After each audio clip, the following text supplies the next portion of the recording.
بسم اللہ الرحمن الرحیم الصلاۃ والسلام علیکہ یا رسول اللہ وعلی آلہ و صحابہ یا سیدی یا حبیب اللہ الصلاۃ والسلام علیکہ یا سیدی یا نبی اللہ وعلی آلہ و صحابہ یا سیدی یا خاتم النبیین۔ خوش آمدید کہتا ہوں آپ کو ہسٹری آف وومن کے اندر۔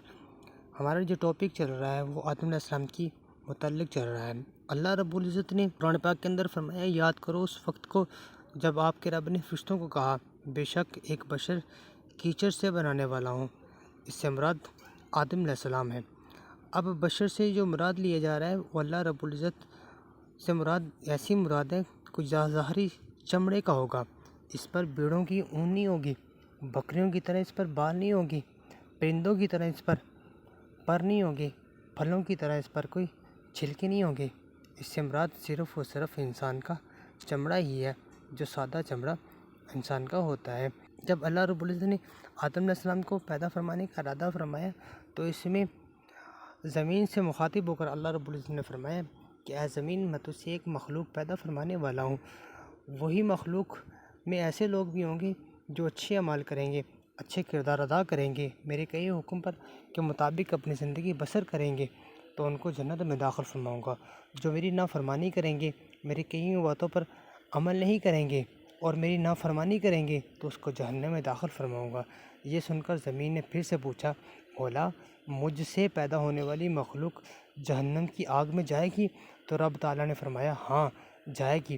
تو زمین پہ اتنا روئی کہ چشمے پھوٹ اٹھے، جو قیامت تک چشمے جاری رہیں گے۔ اللہ رب العزت نے جب آدم علیہ السلام کے جسم اطہر تخلیق کے لیے آسمان سے زمین پر جبریل علیہ السلام کو نازل فرمایا، زمین علیہ السلام کو بھیجا، فرمایا کہ زمین سے جا اور جا کر مٹی لے کر آؤ۔ جبریل علیہ السلام جب زمین پر آئے تو زمین نے بڑی عاجزی اور انکساری کے ساتھ عرض کی، اے اللہ کے فرشتے، میری مٹی سے بننے والے جو لوگ ہوں گے، جو انسان ہوں گے، اگر خون ریزیاں کریں گے، جرائم کریں گے، جہنم میں جانے والے کام کریں گے، شراب نوشیاں کریں گے، جناح بازی کریں گے تو مجھے تکلیف ہوگی۔ جبریل علیہ السلام نے جب زمین کی عاجزی اور انکساری کو دیکھا تو زمین کو چھوڑ دیا، مٹی کو وہاں چھوڑ دیا، اللہ رب العزت کی بارگاہ میں دوبارہ واپس چلے گئے۔ اب انسان تجھے سے سبق یہ بھی ملتا ہے کہ انسان کوئی بھی ایسا کام کرتا ہے جو غلط ہوتا ہے، دیکھتا تو وہ کر تو لیتا ہے، پیسے کی وجہ سے، اپنی حبس کے لیے وہ کام تو کر لیتا ہے، لیکن اس کے بعد اسی کام کو دیکھ کر دوسرے لوگ بھی کام کرتے ہیں۔ جب بھی کوئی کام کوئی شخص، نیا انسان اس کام کو کرے گا تو وہ انسان تو خود بھی اس کا ذمہ دار ہوگا۔ قیامت کے دن بروز محشر تجھے بھی پوچھا جائے گا، سب سے پہلے تجھے پوچھا جائے گا، کیونکہ اس کام کو پیدا کرنے والا تو خود ہے۔ اب اسی طریقے سے زمین نے بھی اپنے آپ کو ظاہر فرمایا کہ مجھ سے پیدا ہونے والے لوگ جہنم میں جائیں گے تو سب سے پہلے مجھے پوچھا جائے گا۔ جب جبریل علیہ السلام واپس اللہ رب العزت کی بارگاہ میں پہنچے تو سارا معاملہ جا کر آپ نے بیان فرمایا۔ اسی طریقے سے اللہ رب العزت نے اسرافیل علیہ السلام کو بھیجا، وہی معاملہ پیش آیا، پھر میکائیل علیہ السلام کو بھیجا، وہی معاملہ پیش آیا، پھر اللہ رب العزت نے اسرائیل علیہ السلام کو زمین پر بھیجا، زمین نے پھر اپنی وہی عاجزی اور انکساری والی گفتگو کی تو زمین سے مخاطب ہو کر اسرائیل علیہ السلام نے فرمایا کہ اے زمین، میں تیری عاجزی اور انکساری کی طرف دیکھوں یا اپنے رب کی حکم کی طرف دیکھوں؟ میں تیری عاجزی اور انکساری پر عمل نہیں کروں گا، میں تو اب کہا ہوا رب کا حکم مانوں گا۔ اسی لیے انہوں نے زمین سے پھر مٹی لی، جسی وجہ سے اللہ رب العزت نے جبریل علیہ السلام، میکائیل علیہ السلام، اسرافیل علیہ السلام کو یہ ذمہ داری عطا نہیں فرمائی، صرف اللہ رب العزت نے یہی ذمہ داری اسرائیل علیہ السلام کو فرمائی۔ وہ ذمہ داری کون سی ہے کہ جو بھی روح قبض کی جائے گی وہ صرف اور صرف اگر کر سکتا ہے تو اسرائیل علیہ السلام روح کو قبض کر سکتے ہیں۔ اب جب روح قبض اسرائیل علیہ السلام کر سکتے ہیں تو اسرائیل علیہ السلام زمین سے مٹی لے کر واپس چلے تو اللہ رب العزت کی طرف سے حکم آیا کہ اے اسرائیل، اسی مٹی کو صفا مروہ کی پہاڑوں میں چھوڑ دو، وہاں پر رکھ دو جہاں آج اللہ رب العزت کا کعبۃ اللہ گھر ہے، جسے ہم طواف کرنے کے لیے جانے کی کوشش بھی کرتے ہیں۔ جب وہ مٹی کو وہاں پر رکھا گیا تو پھر اس کے اندر اللہ رب العزت نے ہر قسم کے ذرات شامل فرمائے، اس کے اندر سرخ رنگ، سفید رنگ، سیاہ رنگ اور ان کے درمیان ہر طریقے کی اس کے اندر مٹی داخل فرمائی گئی، جو کہ نرم مٹی بھی اسی کے اندر داخل فرمائی، سخت بھی اس کے اندر داخل فرمائی، پاکیزہ مٹی اور ناپاک پٹی بھی اسی کے اندر اللہ رب العزت نے ناپاک مٹی کو بھی شامل فرمایا۔ بعض حضرات یہ بھی کہتے ہیں کہ آدم علیہ السلام کی مٹی سے بننے والی جو مٹی تھی اس کے اندر 60 قسم کے رنگ شامل فرمائے گئے، جو آج آپ کی اولاد کے اندر ظاہر ہوتے ہیں، جو آپ کی اولاد کے اندر ظاہر پائے جاتے ہیں۔ اللہ رب العزت نے جب اس کے اندر یہ تمام چیزیں داخل فرمائی تو پھر اللہ رب العزت نے حکم فرمایا فرشتوں کو کہ اسے مختلف پانیوں سے اس کا گارہ بنایا جائے۔ اس گارے کے اوپر پھر 40 روز تک بارش نازل فرمائی، 39 دن یعنی کہ 39 دن اس کے اندر اللہ رب العزت غم اور رنج کی بارش نازل فرمائی، اور صرف ایک دن کا پانی خوشی کا پانی داخل فرمایا۔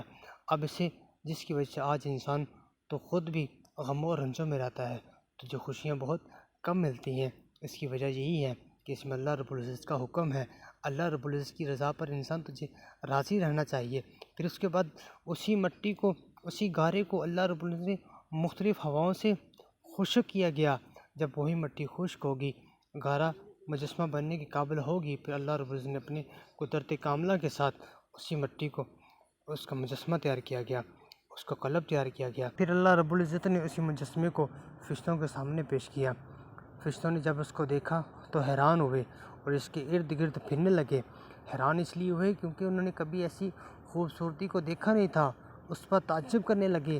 ابلیس کو خبر پہنچی تو وہ بھی دیکھنے کے لیے آیا۔ جب اس نے قلب کو دیکھا اور اس کے ارد گرد گھومنے لگا، فرشتوں سے کہنے لگا تم اس کا تعجب کیوں کرتے ہو؟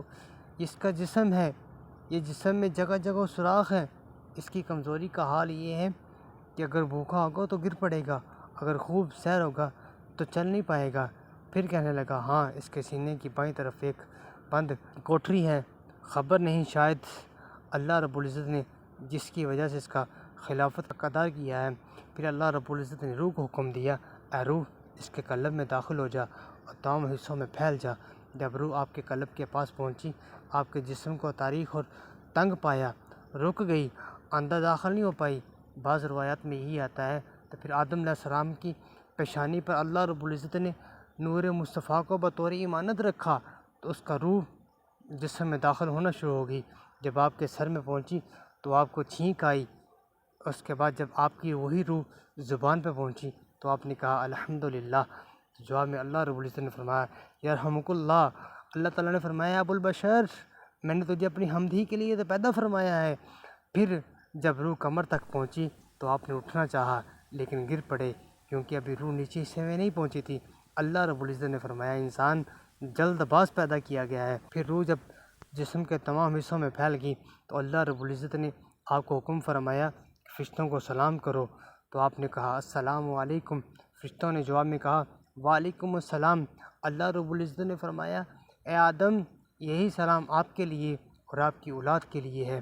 اللہ رب العزت کی بارگاہ میں حضرت آدم علیہ السلام نے عرض کی مولا میری کون سی اولاد ہے؟ تو اللہ رب العزت نے آپ کی پشت پر اپنا دست قدرت رکھا۔ اللہ رب العزت نے آپ کی اولاد کو ظاہر فرمایا۔ آپ سے اللہ رب العزت نے فرمایا کہ آدم یہ وہی لوگ ہیں جو جنت میں جانے والے اچھے اعمال کریں گے، اللہ رب العزت ان کو پھر جنت عطا فرمائے گا۔ پھر اللہ رب العزت نے دوبارہ اپنا دست قدرت پھر پھیرا، پھر فرمایا اور اپنی آپ کی اولاد کو ظاہر فرمایا۔ اللہ رب العزت نے فرمایا اے آدم یہ آپ کی وہ اولاد ہوگی جو جہنم میں جانے والے اعمال فرمائے گی، جہنم میں جانے والے اعمال کرے گی، جس کی وجہ سے جہنم میں داخل فرماؤں گا۔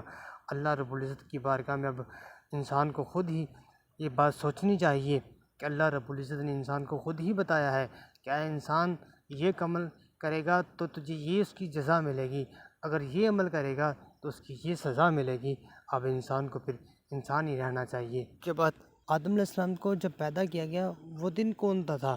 ابو ہریرہ رضی اللہ تعالیٰ عنہ فرماتے ہیں کہ رسول اللہ صلی اللہ علیہ وسلم نے میرے ہاتھ کو پکڑا اور پکڑ کر فرمایا اللہ تعالیٰ نے مٹی کو ہفتے کے دن پیدا فرمایا، مٹی سے مراد زمین ہے، اس میں پہاڑوں کو اتوار کے دن پیدا فرمایا، درختوں کو اللہ رب العزت نے پیر کے دن پیدا فرمایا، مکروہات مصائب وغیرہ کو اللہ رب العزت نے منگل کے دن پیدا فرمایا، اور چپاہوں کو زمین پر جمعرات کے دن پھیلایا، اور آدم علیہ السلام کو اللہ رب العزت نے جمعہ کے دن عصر کے بعد مخلوقوں کے آخر میں اللہ رب العزت نے آدم علیہ السلام کو عصر سے شام تک کے درمیان پیدا فرمایا۔